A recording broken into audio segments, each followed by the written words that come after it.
আসসালামু আলাইকুম ফ্রেন্ডস, নতুন এক আয়োজনে আপনাদের সকলকে স্বাগত জানাই। আজ খুবই ইয়াম্মি চটপাটা এক রেসিপি নিয়ে হাজির হয়েছি, যেটি দেখলে জিভে জল এসে যাবে আর খেলে তো একদম মন ভরে যাবে। খুবই মজার এই কাটরি চাট একবার যদি খান, আশা করছি এর স্বাদ কখনো ভুলতে পারবেন না। রমজানের ইফতারিতে একবার হলে এই চাটটি বানিয়ে দেখতে পারেন, বাড়ির ছোট থেকে বড় সকলে আঙুল চেটে খাবে। আর এই চাটের চাটনিটা কিভাবে বানাতে হয় সেটিও আপনাদের সাথে শেয়ার করব। সব মিলিয়ে আজকের রেসিপি হবে ধামাকাদার। তো অবশ্যই আজকে পুরো রেসিপিটি মন দিয়ে দেখবেন। তাহলে চলুন দেখে নিই কাটরি চাট বানানোর জন্য প্রথমে কি প্রিপারেশনটা করব। তার জন্য আমি এখানে নিয়েছি 2 কাপ পরিমাণে ময়দা, দিয়ে দিচ্ছি এখানে 1 চা চামচ লবণ, আর এখানে 1/4 চা চামচ দিয়েছি বিট লবণ। এবারে সব কিছুর সাথে খুব ভালোভাবে একটু মিশিয়ে নিচ্ছি। এবারে আমি এখানে অ্যাড করে নিচ্ছি 1/3 কাপ পরিমাণে ঘি, আর ঘিটা এখানে গরম করে দিয়েছি। আপনারা যদি এখানে তেল দেন, অবশ্যই এখানে তেলটাও গরম অবস্থাতেই দেবেন। তো এটাকে খুব ভালো করে ময়াম দিয়ে নেব। ময়াম দেওয়ার আগে এখানে একটা জিনিস অ্যাড করে নিতে ভুলে গেছি, এটা আপনারা দিয়ে নেবেন। আমি এখানে 1/4 চা চামচ অ্যাড করে দিলাম জোয়ান, এতে করে এর ফ্লেভারটা খুবই ভালো আসে। আবারও সব কিছুকে ভালো করে মিশিয়ে নেব। এখানে ময়ামটা ভালোভাবে হয়েছে কিনা দেখুন, এইভাবে মোটো করলে যদি ঝরঝর করে ভেঙে না পড়ে তাহলে জানবেন এখানে ময়ামটা একদম পারফেক্ট হয়েছে। এবারে এর মধ্যে অল্প অল্প জল দিয়ে খুব ভালো করে একটা ডো রেডি করে নেব। এখানে এটাকে খুব বেশি নরম করে মাখা যাবে না, আবার খুবই বেশি শক্ত করব না। এখানে একটা মিডিয়াম ডো বানিয়ে নেব। তো এখানে অল্প অল্প জল দিয়ে এটাকে ভালো করে আমি মেখে নেব। কচুরি বানানোর জন্য আমরা যেমন ডোটা রেডি করি, তো ঠিক সেরকমভাবে এটাকে একটু রেডি করে নিতে হবে। তো এখানে দেখুন আমি কেমন রেখেছি, মাখাটা দেখে আশা করছি বুঝতে পারছেন। তো এখানে এটাকে এবারে আমি রেস্টে রাখবো 15 মিনিটের জন্য। ওপর থেকে একটু তেল দিয়ে নিচ্ছি। ডোটা রেস্টে থাকার পর আরও কিছুটা একটু সফট হয়ে যাবে।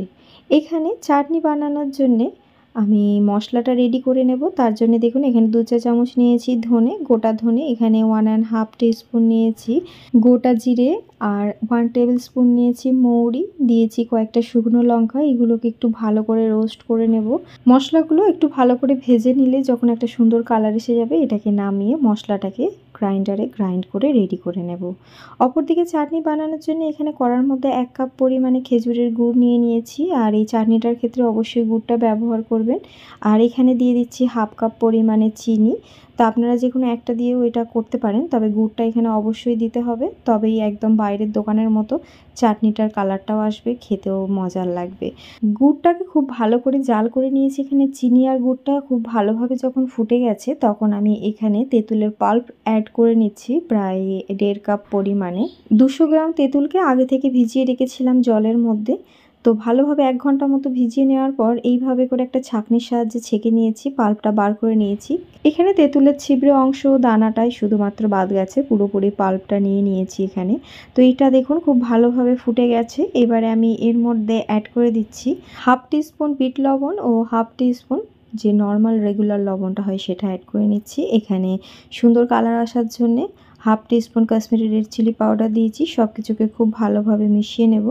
আর এটা দেখুন বেশ অনেকটাই ঘন হয়ে এসেছে। এবারে এখানে যে ভাজা মশলাটা রেডি করে রেখেছিলাম, এটা 2 চা চামচ পরিমাণে অ্যাড করে নিচ্ছি। এখানে 1 চা চামচ চাট মশলা অ্যাড করে নিচ্ছি, একটা সুন্দর চটপাটা ফ্লেভার আসবে এ থেকে। দিয়ে দিচ্ছি এখানে 1 চা চামচ চিলি ফ্লেক্স। এবারে সব কিছুকে খুব ভালোভাবে মিশিয়ে নিচ্ছি। যে মশলাটা রেডি করলাম সেটি আপনারা যে কোনো আচারের ক্ষেত্রে ব্যবহার করতে পারেন, খেতে খুবই মজার লাগে। তো এখানে খুব ভালোভাবে দেখুন এটা ফুটে গেছে, আর রঙটাও কতটা সুন্দর এসে গেছে। একদম স্ট্রিট ফুড স্টাইলে এখানে তেঁতুলের চাটনিটা রেডি হয়ে গেছে। এটাকে নামিয়ে ঠান্ডা করে নেব। অপরদিকে দেখুন প্রায় 20 মিনিট হয়ে গেছে। এটা অনেকটাই ভিজে গেছে এবং দেখুন অনেকটাই সফটও হয়ে গেছে। এবারে এটা থেকে ছোট ছোট লেচি কেটে নেব। যেমন আমরা ঠিক পুরি বানাই সেরকম এখানে দেখুন লেচি নিয়ে নিয়েছি। এবারে এটাকে পাতলা করে বেলে নেব। এটা আপনারা একটু ময়দা দিয়েও বেলে নিতে পারেন, অথবা যদি নাও দেন তাতে করেও খুব সুন্দরই এটা বেলা হবে, যেহেতু ময়ামটা খুব ভালোভাবে দেওয়া হয়েছে। এটাকে একটু পাতলা করে বেলে নেব, খুব একটা বেশি মোটা করব না। তো দেখুন এখানে সাইজটা কেমন রেখেছি আর কতটা পাতলা রেখেছি। এখানে দেখুন এই ধরনের একটা বাটি নিয়ে নিয়েছি, একটু ছোট ছোট বাটি। তো এর মধ্যে একটু তেলকে ভালো করে গ্রিস করে দিচ্ছি। এবারে ঠিক মাঝখানের অংশে বাটিটাকে বসিয়ে নিচ্ছি, আর এখানে ধারের অংশ পর্যন্ত টেনে টেনে এটাকে পুরো কভার করে দিচ্ছি। আপনারা এখানে কাঁটা চামচের সাহায্যে প্রথমে ব্রেক করে নিতে পারেন। তো আমি এখানে প্রথমে দেখুন এটা পুরো বাটির মধ্যে এটাকে ভালোভাবে আমি লাগিয়ে নেওয়ার পর ধারের অংশগুলো একটু হাতে করে সেট করে নেব, তা না হলে এটা খুলে যেতে পারে ভাজার সময়। ঠিক এইবারে আমি একটা কাঁটা চামচের সাহায্যে এটাকে ব্রেক করে নিচ্ছি। এইভাবে ব্রেক করে নেওয়ার ফলে এখানে ভাজার সময় কোনো রকম এগুলো ফুলে যাবে না, খুব সুন্দরভাবে এগুলো রেডি হবে। তো এটা দেখুন আমি এইভাবে করে নিয়েছি, আর ধারের যে এক্সট্রা অংশটা আছে সেটা একটা ছুরির সাহায্যে কেটে বাদ দিয়ে নেব। এতে করে কিন্তু খুব সুন্দর একটা শেপ এসে যাবে কাটোরির। তো একইভাবে আমি আবারও একটা করে দেখাচ্ছি, সেক্ষেত্রে একটু অন্যরকম করে দেখাবো। আবারও একটা লেচি নিয়েছি, এটাকে পাতলা করে বেলে নিচ্ছি। তো একটু বড় করে বেলে নেওয়ার পর দেখুন একটা কাঁটা চামচের সাহায্যে এটাকে চারিদিক থেকে ব্রেক করে নিচ্ছি। তো এটা এইভাবে করলেও আপনারা সহজেই রেডি করে নিতে পারবেন। তো এটা ভালোভাবে ব্রেক করে নেওয়ার পর ঠিক একইভাবে এখানে মাঝখানে বাটিটা বসিয়ে নিয়েছি, আর অবশ্যই বাটিটাতে আগে থেকে একটু তেল ভালো করে গ্রিস করে নেবেন। তো দেখুন একইভাবে এগুলোকে টেনে টেনে ঠিক করে নিচ্ছি, আর ধারের যে মোড়ানো অংশগুলো আছে এটাকেও একটু টিপে টিপে পাতলা করে সেট করে নেব। আর ওপরের যে এক্সট্রা অংশটা আছে একইভাবে ছুরির সাহায্যে এটাকেও বাদ দিয়ে ফেলে নেব। ঠিক একইভাবে সমস্ত কাটুরিগুলো রেডি করে নেব। তো দেখলেন তো কতটা সহজে এখানে কাটুরিগুলো তৈরি করে নেওয়া যায়। এখানে একই শেপে বাটি থাকলে পরে অবশ্যই সব বাটিগুলোই আগে এইভাবে রেডি করে নেবেন। এতে করে ঝটপট করে খুব তাড়াতাড়ি অনেকগুলো কাটুরি আপনারা তৈরি করে নিতে পারবেন। তো এখানে দেখুন বাটিগুলো তেলের মধ্যে দিয়ে দিয়েছি। তেলটাকে ভালো করে একটু গরম করে নেওয়ার পর গ্যাসের ফ্লেমটা অবশ্যই এখানে লো টু মিডিয়াম করে দেবেন। তো দেখুন গরম তেলটা একটু ওপরে ওপরে দিয়ে দিচ্ছি, তো ধার থেকে ওইগুলো ছাড়তে শুরু করে দেবে। যদি এইখানে বাটি থেকে যদি এগুলো না ছাড়তে চায় তাতে করেও কোনো অসুবিধা নেই, এখানে বাটি থেকে ছাড়ানোর কোনো প্রয়োজন নেই। তো আমি দেখুন এখানে কোনো রকম বাটি সরিয়ে নেব না, এখানে কিন্তু বাটি সরালেই সরানো যেতে পারে। তো আমি আর সরাচ্ছি না, আমি কিভাবে না সরিয়েও কাটুরিগুলো সহজেই বার করা যায় আমি সেটাই আপনাদের দেখাবো। তো এটাকে উল্টে পাল্টে খুব ভালো করে একটু সুন্দর রং আসা পর্যন্ত এখানে ভেজে নেব। যেহেতু এখানে কাটুরিগুলো খুবই পাতলা পাতলা করে বেলেছিলাম, তো কাটুরিগুলো তৈরি হতে বা ভাজতে খুব একটা বেশি সময় লাগবে না। যখন একটা সুন্দর এরকম চারিদিক থেকে রং এসে যাবে তখন এগুলোকে তেল থেকে তুলে নেব। তো এখানে একইভাবে বাকি কাটুরিগুলো ভেজে নেব।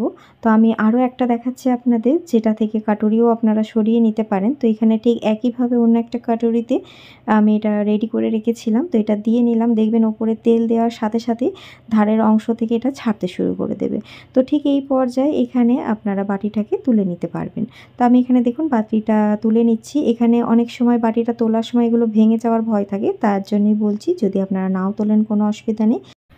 তো এই কাটুরিটাও যখন একটা সুন্দর কালার এসে যাবে এটাকেও তেল ঝরিয়ে তুলে নেব। তো এখানে দেখুন যে কাটুরি দুটো রেডি করে রেখেছিলাম যেটা থেকে এখানে বাটিটা সরায়নি, তো যখন এটা ঠান্ডা হয়ে গেছে দেখুন কতটা সহজে এটা নিজে থেকেই ছেড়ে গেল। তো দেখলেন তো বন্ধুরা কতটা সহজে মজাদার এই কাটুরিগুলো তৈরি করে নেওয়া যায়। আপনারা এইগুলো তৈরি করে এয়ারটাইট বক্সের মধ্যে স্টোর করেও রাখতে পারেন। ঠিক ইফতারির সময় এগুলো ঝটপট করে প্রিপারেশান করে নিতে পারবেন। তো দেখুন কতটা সুন্দর হয়েছে কাটুরিগুলো। এইদিকে চাটটাকে রেডি করে নেব, যেটা কাটুরির মধ্যে দেব সেটি দেখুন প্রথমে নিয়েছি এখানে সিদ্ধ করা আলু, যেগুলোকে ছোট ছোট করে টুকরো করে নিয়েছি। তো আমি এখানে দুটো বড় সাইজের আলু নিয়েছি, দিয়ে দিচ্ছি এখানে সিদ্ধ করে রাখা ছোলা ও মটর, একটু নুন আর হলুদ দিয়ে এটা সিদ্ধ করে নিয়েছি। এখানে 1 চা চামচ দিয়েছি বিট লবণ, 1 চা চামচ দিয়েছি চাট মশলা, আর এখানে 1 চা চামচ নিয়েছি রোস্ট করে নেওয়া জিরে গুঁড়ো। তো খুব ভালো করে এটাকে মিশিয়ে নিচ্ছি, দিয়ে দিচ্ছি একটু কাশ্মীরি রেড চিলি পাউডার। এইভাবে আলুর চাটটা বানিয়ে নিলে পরে খেতে খুবই মজার লাগে। তো সব কিছুকে খুব ভালোভাবে এটা মিশিয়ে রেডি করে নিলাম। অপরদিকে এখানে দই নিয়েছি, দইটাকে খুব ভালোভাবে ফেটে নিয়েছি, একদম ফ্রেশ টক দই নিয়েছি। এখানে কাটুরি চাট বানানোর জন্য সব কিছু হাতের কাছে প্রথমে জোগাড় করে নিতে হবে, এতে করে খুব তাড়াতাড়ি ঝটপটভাবেই কাটুরি চাটগুলো তৈরি করে নেওয়া যায়। এবারে 4টে কাটুরি নিয়েছি, এর মধ্যে আলুর যে চাটটাকে রেডি করে রাখলাম ছোলা দিয়ে সেগুলো এখানে দিয়ে নিচ্ছি। তো এখানে পছন্দ মতো আপনারা বাড়িয়ে কমিয়ে এগুলোকে রেডি করে নিতে পারেন। তো আমি প্রথমে আলু দেওয়ার পর এখানে ছোট ছোট করে কুচিয়ে নেওয়া পেঁয়াজ দিয়েছি, আপনারা চাইলে এখানে টমেটো কুচিটাও অ্যাড করতে পারেন। এখানে প্রথমেই অ্যাড করে নিচ্ছি ধনেপাতার চাটনি, তো এটাকে গ্রিন চাটনি বলা হয়ে থাকে। তো যদি এই গ্রিন চাটনির পুরো রেসিপি দেখতে চান অবশ্যই আমার একটা পাপড়ি চাটের রেসিপি দেওয়াই আছে আমার চ্যানেলে, আমি ডেসক্রিপশনে তার লিঙ্ক দিয়ে দেবো, সেখান থেকে আপনারা দেখে নিতে পারেন। এখানে গ্রিন চাটনিটা সবের মধ্যে দেওয়া হয়ে গেছে, এবারে এখানে টক দইটা দিয়ে নিচ্ছি। 4টে কাটুরির মধ্যেই দিয়ে নিয়েছি। ওপর থেকে একটু কাঁচা ছোলা অ্যাড করে নিচ্ছি। হাতের কাছে যদি কাঁচা মটরও থাকে সেটাও দিতে পারেন। এখানে একটু সামান্য চাট মশলা দিয়ে নিচ্ছি, আর দিয়ে নেব এখানে সামান্য একটু বিট লবণ। এরকম চাটের রেসিপি দেখার পর কার কার জিভে জল আসছে আমাকে কমেন্ট বক্সে জানাতে একদম ভুলবেন না। এখানে যে স্ট্রিট ফুড স্টাইলে তেঁতুলের চাটনিটা বানিয়ে রাখলাম সেটা দিয়ে নেব। এটা খেতে খুবই মজার হয়, আপনারা এটা বছর জুড়ে স্টোর করে রাখতে পারেন এয়ারটাইট কন্টেনারে। তো এখানে প্রত্যেকটা কাটুরির মধ্যে চাটনিটা দিয়ে দিচ্ছি, আর এই চাটনিটার ফলে এর স্বাদ দ্বিগুণ বেড়ে যায়। এটা না হলে এটা পুরোপুরি অসম্পূর্ণ এই চাটটি। তো এটা দেখুন চারিদিকে দিয়ে নিয়েছি। এবার ওপর থেকে ঝুরি ভাজা অ্যাড করে নিচ্ছি। ময়দার ওই ডোটা দিয়ে আমি কিছু পাপড়িও বানিয়ে রেখেছিলাম, তো সেই পাপড়িটা ওপর থেকে একটু দিয়ে নেব, খেতে খুবই মজার লাগে। তো প্রত্যেকটার মধ্যে একইভাবে পাপড়িগুলোকে একটু গুঁড়িয়ে গুঁড়িয়ে অ্যাড করে নিচ্ছি। তো আবারও ওপর থেকে একটু দই অ্যাড করে নিচ্ছি, আবারও কিছুটা চাটনি অ্যাড করে নিচ্ছি। এখানে পছন্দ মতো আপনারা এটা সাজিয়ে নিতে পারবেন। তো এখানে চাটনিটাও সবের মধ্যে দিয়ে নেওয়ার পর ওপর থেকে কিছুটা আমি এখানে দিয়ে দিচ্ছি বেদানা, এতে করে দেখতে খুবই মজার লাগে এবং খুবই লোভনীয় লাগে। তো সবের মধ্যে দিয়ে নেওয়ার পর ওপর থেকে একটু সিদ্ধ করে রাখা মটর বেঁচে গেছিলো সেটাও অ্যাড করে নিচ্ছি, আর ওপর থেকে ফ্রেশ ধনেপাতা কিছু অ্যাড করে নিচ্ছি। তো এখানে পুরোপুরি কাটুরি চাট আমার রেডি হয়ে গেল। তো দেখুন কতটা লোভনীয় হয়েছে এই কাটুরি চাটটি দেখতে, খেতেও হয়েছে খুবই মজার এবং খুবই ইয়াম্মি।